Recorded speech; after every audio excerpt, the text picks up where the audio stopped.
plus vite, plus tard, plus fréquent, c'est le nouveau slogan de Cybra.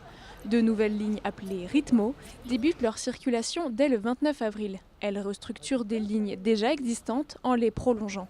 Ritmo 2, par exemple, va jusqu'à Pringy en mélangeant la ligne 3 et la 5. Par effet boule de neige, toutes les lignes vont être modifiées, à l'exception de la 4. Les tracés changent, les fréquences aussi.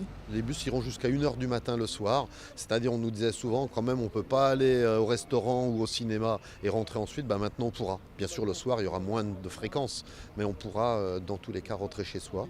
Le maintien de lignes de nuit, sinon qui existeront également, et puis renforcer aussi, ça nous était fort demandé, des lignes le dimanche, où le dimanche on va doubler la fréquence avec une ligne toutes les heures, voire toutes les demi-heures selon les itinéraires.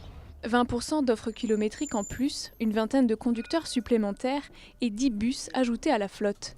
L'amélioration drastique du réseau de transport répond à une volonté de fluidifier l'agglomération du Grand Annecy, d'optimiser les tracés et d'intégrer de nouveaux utilisateurs. Alors l'enjeu pour nous, c'est vraiment d'offrir aux actifs, donc ce que nous appelons les actifs, c'est les personnes qui travaillent, les salariés, ceux qui ont besoin d'une mobilité efficace, ceux qui ont peu de temps.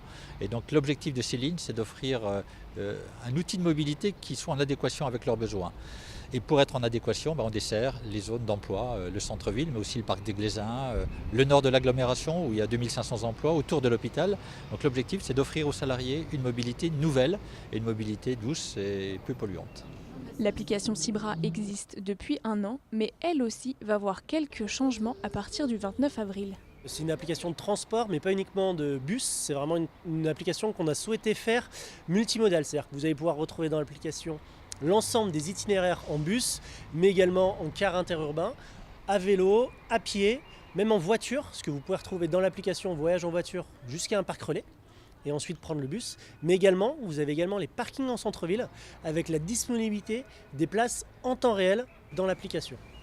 Tous les utilisateurs du réseau vont être informés par mail, par la poste, mais aussi par 736 points d'arrêt qui vont afficher les nouveautés. Plusieurs journées où les agents Cybra seront sur le terrain pour informer les utilisateurs sont aussi prévues.